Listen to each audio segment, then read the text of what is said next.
Greetings to you all in the name of our Lord and Savior Jesus Christ. प्रभु यीशु मसीह के नाम पे आप सभी को मैं स्वागत करता हूँ। I praise God that God has given us this opportunity to worship the Lord with the Lord. मैं परमेश्वर का स्तुति करता हूँ कि आप सभी के बीच में मैं आज प्रभु की आराधना कर पा रहा हूँ। When I was sitting here, my mind has gone back to a few years back. Probably that was last part of 75. जब मैं यहाँ पर बैठा था तो मेरा जो दिमाग है वो 75 साल पहले चला गया, जब मैं 75 साल पहले जी रहा था। Once my wife and myself said that we have Johnny and family staying in Dalcher, but we have not visited them, so we should go and visit them. मैं अपने पत्नी से कह रहा हूँ कि मेरा जो दोनों बच्चे हैं, कई सालों से हमने उनको मुलाकात नहीं किया और मैं सोच रहा हूँ कि उनके जो बेंगलुरु में जाके उनके साथ मुलाकात करूँ। So we went there. My children, I was trying to calculate the year by comparing the age of my daughter. She was almost 3 or 4 years, so it was maybe 74 or 75. और मैं सोच रहा था कि जब मैं उसको पहली बार देखा था वो 4 साल का था, लेकिन आज उसका जो उम्र है लगभग 75 साल हो गया। Now, when she was 3 years old or 4 years, we went. और जब वो मेरी बेटी जब 3 और 4 साल की थी तब वो बेंगलुरु में चली गई।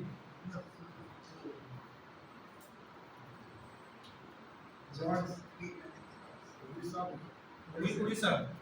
और जब वो 3 साल की थी तब वो उड़ीसा में चले गई। उड़ीसा भुवनेश्वर से हम उनको मिलने के लिए 75 और 74 में गए। हमारा बेटी उस दिन 3-4 वर्ष का, so I calculated she is born in 71, so this must be 74. Okay. When we went there, we found we spent 1 or 2 days there. That was Sunday was there. He took us to 2 churches. और जब मैं वहाँ पर गया तो मेरे जो भाई है वो मुझे 2 चर्चेस में लेके गए। Both the churches were house churches. और दोनों जो कलीसिया थी वो घर में होता था। Maybe less number of people than what we see here. और वहाँ पर बहुत ही कम संख्या में विश्वासी थे। जब यहाँ पर देखते हैं कि बहुत सारा, लेकिन वहाँ पर बहुत ही कम संख्या में विश्वासी थे। And Angul district, very few, very less part was there. Only 1 or 2 churches were there in Angul. और उस वहाँ पर 2 चर्चेस था, लेकिन जो सेवकाई थी वहाँ पर बहुत ही कम था। Now, Angul district is one of the districts where maximum number of believers are worshipped. और जो जिला था वहाँ पर बहुत संख्या में विश्वासी थे, जो जहाँ पर प्रभु की आराधना होता था। This assembly testimony probably in 2 districts, one in Koraput district, another in Angul district, God is blessing.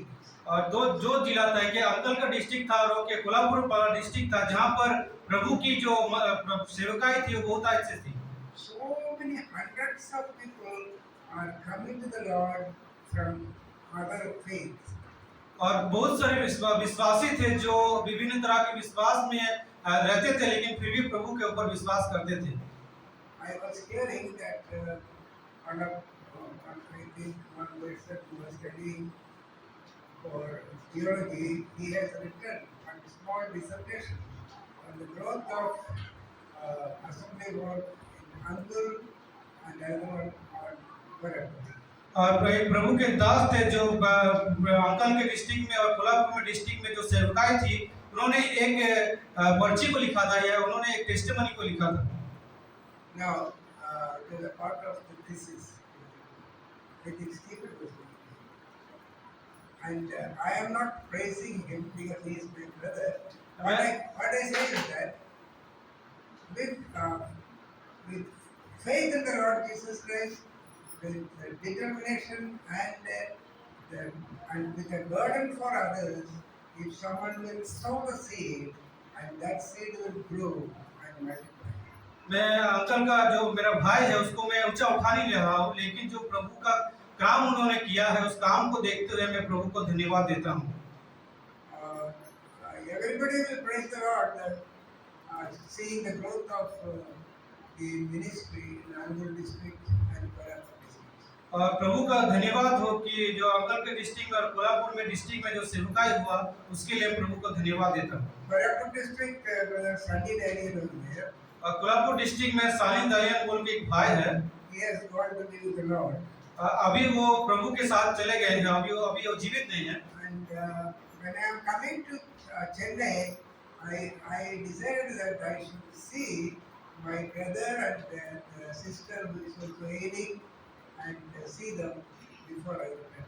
और जब मैं चेन्नई में आ रहा था तो मैं सोच रहा था कि मेरे भाई से मैं मुलाकात करके ही यहाँ से मैं जाऊँ।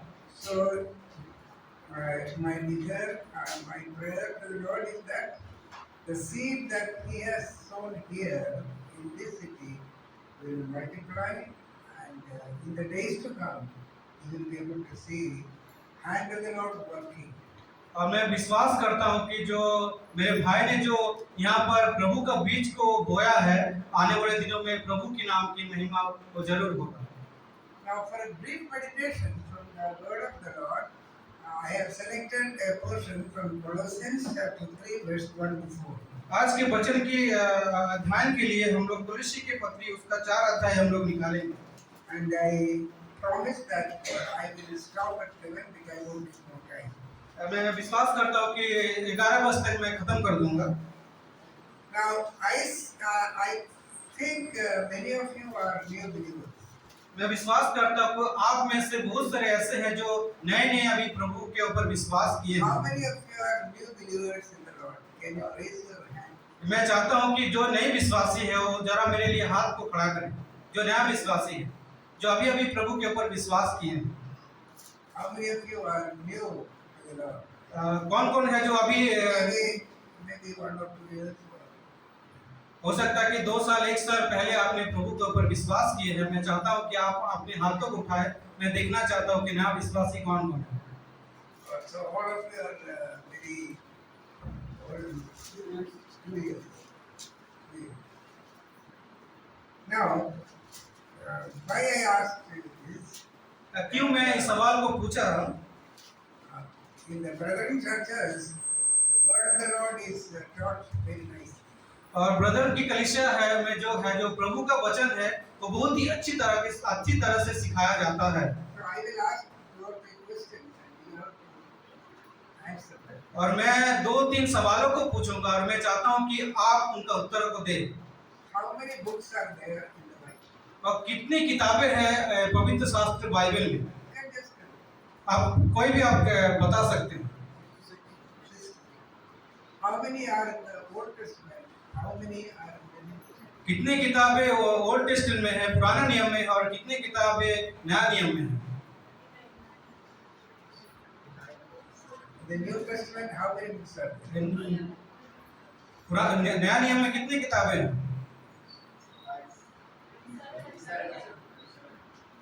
29 in the New Testament, 37 in the Old Testament. Am I correct?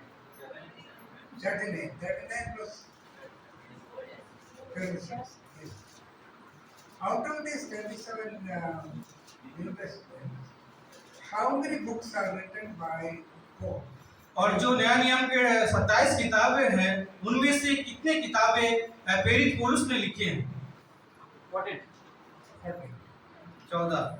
If there is a dispute regarding Hebrew, और जो इब्रानी की किताब है वो कोई इसमें से विवाद करते हैं कि पौलुस ने उस किताब को नहीं लिखा। some people believe that it is not written by Paul, some most believe not. So if you just set apart Hebrew, it will be 13, otherwise it is 14. और इब्रानी को छोड़ के 13 किताबें हैं। अगर इब्रानी को हम जोड़ते हैं तो पौलुस ने 14 किताबें लिखी हैं। So out of this 14, how many are written to individuals? और ये 14 किताबों में से कितने किताबें एक व्यक्तिगत पत्री में लिखी गई है? एक व्यक्ति को लिखा गया कितना किताबें हैं? पौलुस के लिखे में से 14 किताबों में से First Timothy, पहला तिमोथी, Second Timothy, दूसरा तिमोथी, Titus, तीतुस Philemon. और Philemon. Four are written to individual. और ये चार किताबें हैं जो एक व्यक्तिगत पत्री के रूप में हम बाइबल में देख सकते हैं। The rest of the letters are written to churches. और जो बाकी पत्री है वो कलीसियाओं को लिखा गया था। Now this is a letter written by Paul to a church in Colossus.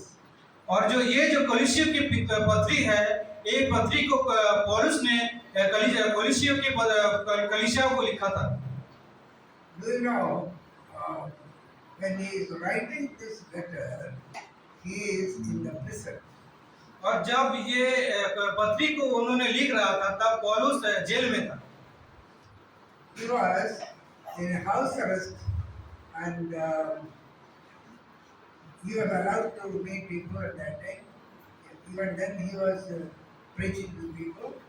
और इस समय में जब कलीसिया की पत्री पौलुस लिख रहा था, वो एक घर में बंदी दशा में था, लेकिन वो सुसमाचार को प्रचार कर सकता था और लोगों से मिल भी सकता था।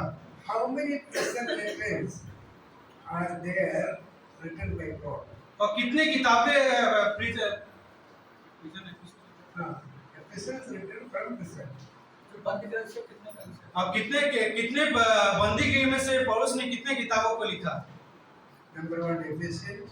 पहला है एफिसियों की पत्री, Number two, Philippians. दूसरा है फिलिप्पी की पत्री, Number three, Colossians. और तीसरा नंबर है कोलोसियों की पत्री, Number four is Philemon. और चौथा जो किताबें है वो है Philemon. Now, when Paul was in prison under Nero, he was in a dungeon. और पौलुस जब बंदी गृह में था, वो न्यूरो के जो शासन में न्यूरो के शासन काल में पौलुस बंदी गृह में डेंजर नाम का जो स्थान है वहां पर बंदी अवस्था में था। When he writing these prison letters, he was in the house arrest in Rome. और जब कलीसिया की पत्री पौलुस लिख रहा था तब वो रोम में बंदी के घर में बंदी दशा में था। Now when he is writing in the second Timothy, he is written from a prison dungeon, and he knew that at that time he is going to be killed by Nero. और जब पौलुस दूसरा तिमोथी की किताब लिख रहा था तब वो रोम की डेंजर नामक एक जेल में बंदी गृह में था। Now when he is writing to his Colossians, जब वो कलीसिया की पत्री लिख रहा था, there is a purpose for which he is writing. और इस किताब को लिखने के उद्देश्य पौलुस का ये था। Now, who has established Colossian church? और कौन ये कलीसिया को स्थापन किया था? It is not Paul. ये पौलुस नहीं था। Who was that person? कौन ये कलीसिया को स्थापन किया था? You can tell me. आप कह सकते हैं कौन कलीसिया के कलीसिया को स्थापन किया? The founder of Colossian church was Epaphras. और जो कलीसिया है वो एपफ्रास नामक एक व्यक्ति ने स्थापन किया था। You can see in the first chapter of Colossians. और जब आप कलीसिया की पत्री 1 अध्याय में पढ़ेंगे तब ये विषय को आप जान सकते हैं। Epaphras came to the Lord, hearing the word of God from Paul, when Paul was speaking in Ephesus. जब पौलुस एफेसस नामक स्थान में था तब पौलुस ने एपफ्रास को सुसमाचार सुनाया, तब उन्होंने प्रभु के ऊपर विश्वास किया। Epaphras, like John B. Matthew, went to Colossus and spoke the word of God, talked about the Lord Jesus Christ, and many came to the Lord, and this Colossian church was established. और एपफ्रास ने कलीसिया में गया और वहां पर सुसमाचार को प्रचार किया, और जब लोगों ने विश्वास किया तब उन्होंने इस कलीसिया को वहां पर स्थापन किया। Now, there is a purpose for writing any epistle. What is the purpose of writing Colossians? और कलीसिया को स्थापन करने का क्या उद्देश्य था? He wanted to correct certain wrong teachings which are gone into the Colossian church. और जो कुछ गलत शिक्षाएं जो कोलिसियों के कलीसिया में थी उसको सुधारने के लिए उन्होंने इस पत्री को लिखा। This is called Colossian heresy, mean wrong teaching. और यहाँ पर जो हम देख सकते हैं वो गलत शिक्षा को सुधारने के लिए इस किताब को लिख रहा है। First is ceremonialism. Ceremonialism. Ceremony, believing in ceremony.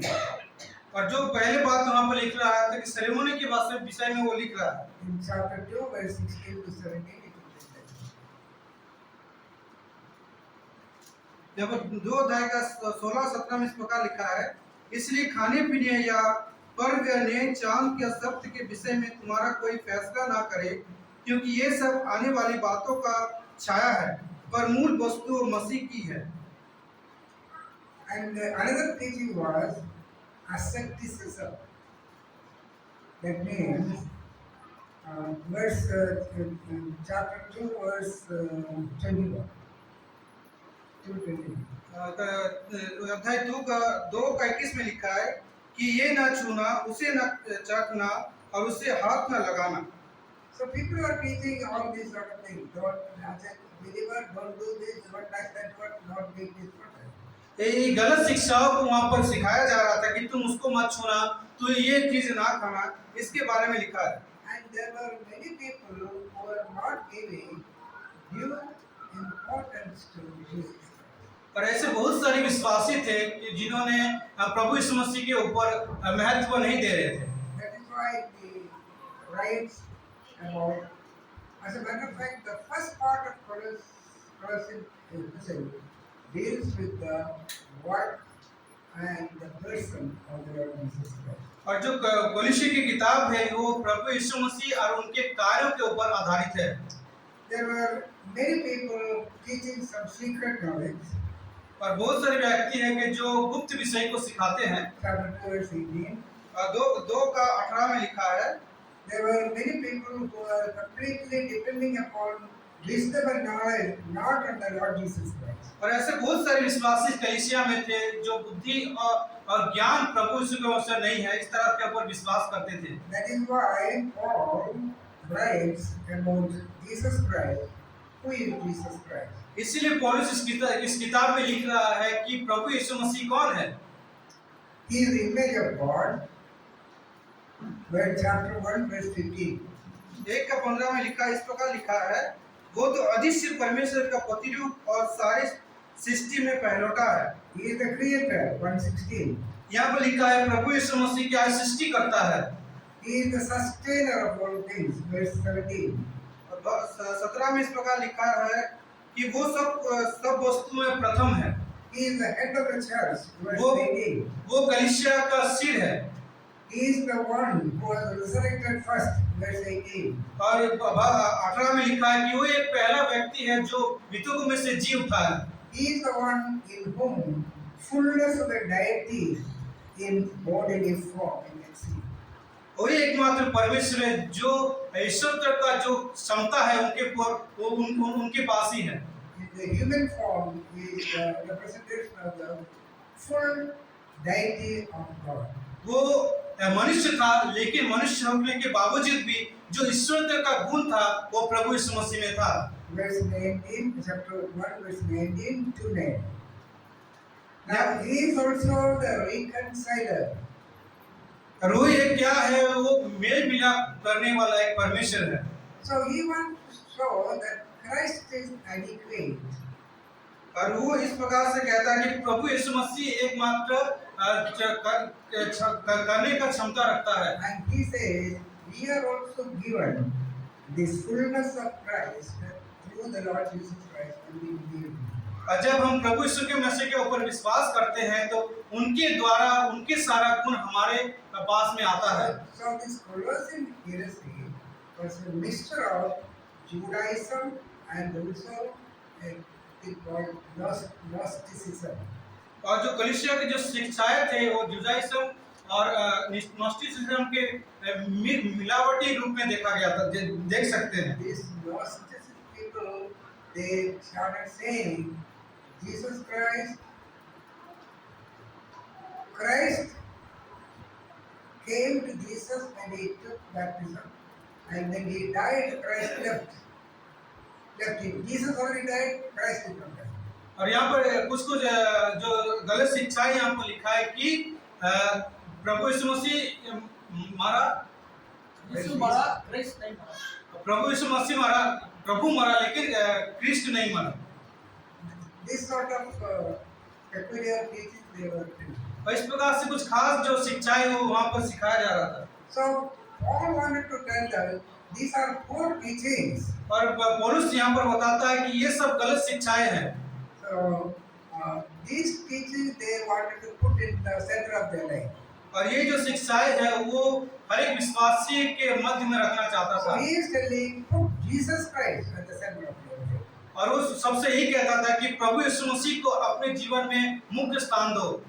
So if we have to come out of this sort of teachings, what is the way? और इस सब गलत शिक्षाओं से तुम बाहर निकलो जो तुम्हारे जीवन में कोई लाभदायक नहीं है। The way is centered around the fact that Jesus Christ is risen from the dead. और जो मूल शिक्षा है यहाँ पर है कि प्रभु यीशु मसीह मृतकों में से जी उठा है।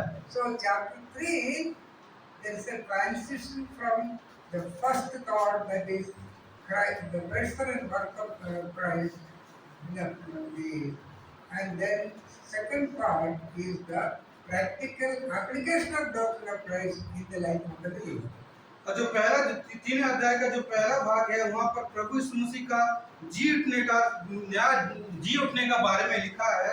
और दूसरी आयत में बताता है कि उस जीवन को, नया जीवन को हम अपने जीवन में किस प्रकार प्राप्त कर सकते हैं। Chapter 3 verse 1 to 4 you will read. और कुलुस्सी की पत्री 3 अध्याय 1 से 4 आयत तक हम लोग पढ़ेंगे। अतः जब तुम मसीह के साथ जिलाए गए तो स्वर्गीय वस्तु की खोज में रहो जहाँ मसीह विद्यमान है और परमेश्वर के दाहिनी बैठा है।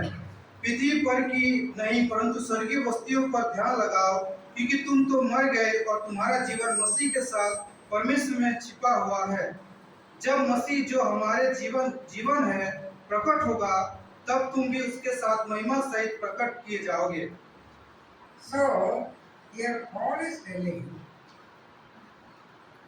you are included in Christ at the time of his resurrection. और यहाँ पर पौलुस विश्वासियों को ये बताता है कि तुम प्रभु में जोड़े गए हो जब प्रभु यीशु मसीह जी उठा तभी। Now when we read this epistles, we can know Paul emphasizes that you are dead with Christ when he is crucified. और जब यहाँ प्रभु इस प्रकार से विश्वासियों को बताता है कि जब प्रभु यीशु मसीह क्रूस पर चढ़ाया गया तभी तुम प्रभु के साथ मर गए हो। That is why Paul said, I am crucified with Christ. इसीलिए पौलुस इस प्रकार से बताता है कि मैं प्रभु के साथ क्रूस पे चढ़ाया गया When you हूँ। are putting your trust in the Lord and believe the Lord as the Savior, at that time you are also dying with the Lord on the cross. जब तुम अपने आप में प्रभु के ऊपर विश्वास करते हो तो तुम क्या क्रूस पे चढ़ाया जाता हो, उसी प्रकार तुम क्या होते हो, प्रभु के साथ मारे जाते हो उस क्रूस पे। What is there actually? ये चीज क्या है? Your old way of life, आपका जो पुराना जो जीवन था वो, old things that earthly things that you are having. और जो पुराना जो इस धरती का जो जीवन था वो सब जीवन, It is all crucified. आपका सब पुराना जीवन क्या होता है, क्रूस पे चढ़ाया जाता है। When Jesus Christ is buried, you are also buried with him. और जब प्रभु यीशु मसीह को गाड़ा गया था तभी आपका जीवन भी प्रभु के साथ गाड़ा गया।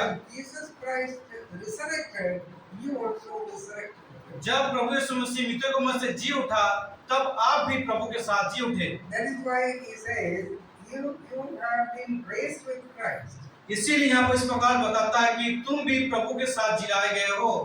Now, after Jesus Christ lived, after resurrection, we know he ascended to heaven. हम सभी जानते हैं कि प्रभु यीशु मसीह जब मृतकों में से जी उठा वो क्या हुआ, स्वर्ग में उठाया गया। Another thought that Paul gives here is that it is not only that you are dying with Christ, burying with Christ, resurrected with Christ, but you also ascended him to heaven.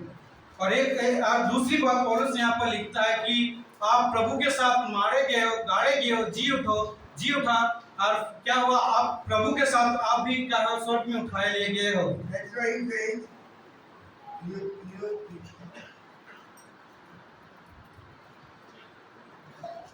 and very clearly he writes that you have been raised, you have been ascended to heaven.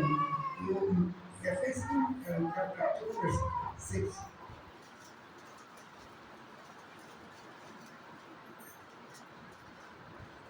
तो इफिसियों की पत्री 2:6 में इस प्रकार लिखा है, और मसीह यीशु में उसके साथ उठाया और स्वर्गीय स्थान में उसके साथ बैठाया। God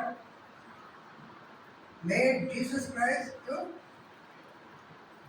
resurrect and also ascend to heaven, and you are also ascended to heaven, and you are seated with the Lord in the heavenly places.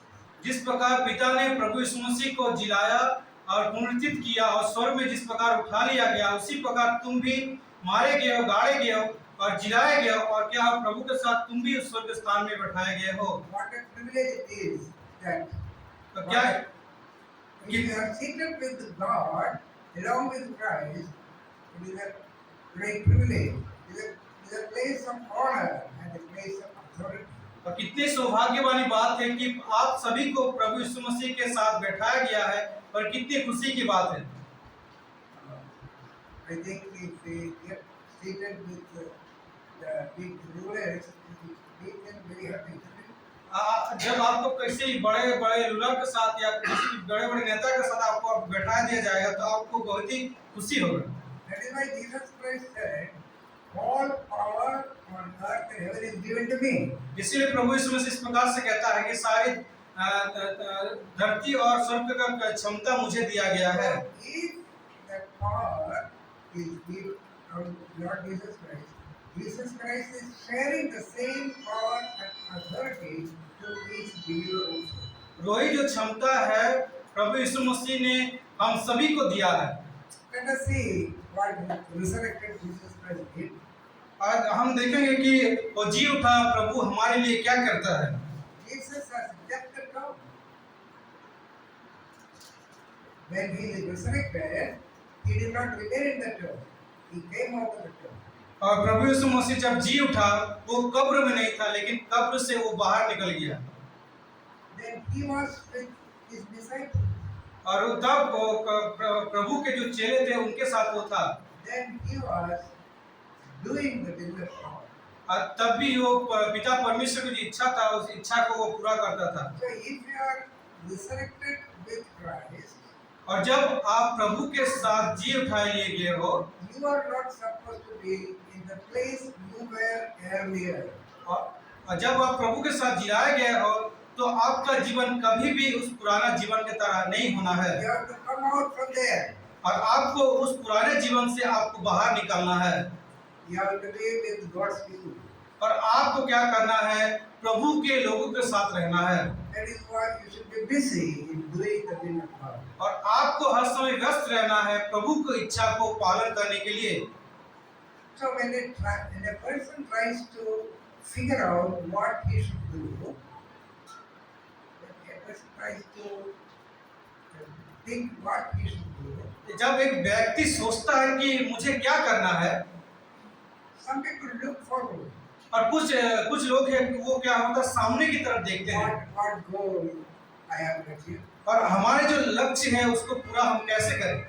Some people look backward, और कुछ लोग ऐसा है जो पीछे की ओर देखते हैं, analyzing the past decisions and the things that we have done. और जो पिछले दिनों में जो हम कार्य किए थे उसके विषय में वो सोचते हैं। Some people look downward, और जो कुछ लोग हैं जो नीचे की ओर देखते हैं, look down on others and feel better than themselves. और वो दूसरे लोगों को देखते जो नीचे में है, वो सोचता है कि मैं उससे अच्छा हूँ। Some people look around to see what others are doing. और कुछ लोग हैं जो चारों ओर देखते हैं कि दूसरे लोग क्या कर रहे हैं। But here, Apostle Paul is telling you look up. और यहाँ पर प्रेरित पौलुस कहता है कि तुम ऊपर की ओर देखो। So if you are dead in Christ, अगर आप प्रभु के साथ मारा गए हो तो, you are buried with him, अगर आप प्रभु के साथ गाड़े गए हो तो, resurrected with him, अगर प्रभु के साथ आप जिलाए गए तो, you are now ascended to heaven. अब तो आज क्या है, आप प्रभु के साथ उठाए लिए गए हो स्वर्ग You में। are in heavenly places. आज तुम क्या हो, तो स्वर्गीय स्थान में हो। If that is so, अगर ये बात आपके जीवन में है what you should do? तो आपको क्या करना है? Set your mind, set your heart on things above. और आपका जो दिल है वो क्या है, आपको उस प्रभु के ऊपर चिंता करना है। Set your mind on the things above. और आपका जो दिमाग है वो प्रभु के ऊपर होना है। When Jesus told, wherever your treasure is, your heart also will be there. और प्रभु इस प्रकार से कहता है, जहाँ आपका पैसा होगा आपका दिल वहाँ पर ही लगा रहेगा। So that is why Jesus said, don't store up your treasure in earth. और प्रभु इस प्रकार से कहता है कि आपका जो धन दौलत है वो आप इस धरती में नहीं इकट्ठा करो। It will not be destroyed. It will not be destroyed by moth or rust. और यो जो धन संपत्ति है, Steel, yeah. नाश हो जाएगा यहाँ आपका धन संपत्ति। और जो धरती के अगर हम कोई धन संपत्ति अगर हम रखते हैं तो क्या होगा, एक दिन ना एक दिन वो नाश हो जाएगा। Thieves will enter and steal it. और जो क्या चोर आएगा और उसको क्या होगा, चोरी करके ले जाएगा। You put everything in heaven. और आपका जो धन संपत्ति है वो क्या हो, आप स्वर्ग में इकट्ठा करो। That means your direction has to change. और आपका जो निर्देश है वो आपका जो दिख है, आपका जो चलने का जो तरीका है उसको आपको परिवर्तन करना पड़ेगा। You have to do everything in the eternity. और आपको ये ऐसा कुछ करना है जो आपका अनंत काल तक वो चले। Do not live as if the world was all that matters to you. और आपको इस प्रकार से नहीं जीना है जैसे कि इस दुनिया के लोग जीते हैं। Secondly, he says, set your mind on things above. और इस प्रकार से कहता है कि आपको जो दिमाग है इसके ऊपर लगा रहे। That means your thinking should be on heavenly things. और आपका जो दिमाग है, आपका जो चिंता धारा है वो स्वर्गीय चीज के ऊपर होना चाहिए। Philippians 4:8, और फिलिप्पी की पत्री उसका 4:8 में इस प्रकार लिखा है, Paul writes, whatever is true, इसलिए हे भाइयों, जो बातें सत्य है whatever is noble, और जो बातें आदर्शनीय है whatever is right, और जो बातें उचित है whatever is pure, और जो बातें पवित्र है whatever is lovely, और जो बातें सुहावनी है whatever is admirable, और जो बातें मन भावनी है anything that is excellent or praiseworthy, और जो सद्गुण और प्रशंसनीय बातें हैं उन पर ध्यान लगाए करो। think about such things. और यही सब बातें के ऊपर हमें ध्यान लगाना है। That means we have to it revolutionizes our thinking. हमारा जो चिंता धारा है उसको हमको परिवर्तन करना है। So if you are with Christ, you are seated in the heavenly realm with Christ, your focus has to change. अगर आप प्रभु के साथ हैं, आप अगर स्वर्गीय स्थान में अगर आप बैठे हैं तो आपका जो लक्ष्य है उसको आपको परिवर्तन करना है। Your focus should not be on things of the world. और आपका जो लक्ष्य है इस जगत के ऊपर, जगत की हर काम के ऊपर नहीं होना चाहिए। So your direction in life will change. और आपका जो जीवन जीने का जो शैली है उसको परिवर्तन करना है। Your focus in life will change. और आपका जो लक्ष्य है उसको आपको चेंज करना है। It revolutionizes your thinking. और आपका जो चिंताधारा है उसको आपको चेंज करना है। And I will only say one or two sentences regarding this. और इसी बात में तो मैं 2 और 3 बातों को कहना चाहता हूँ। In the rest of the verses he says how you can set your things above.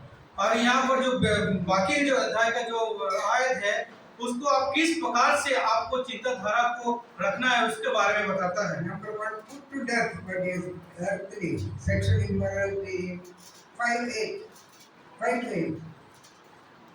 Chapter 3, verse 5-8.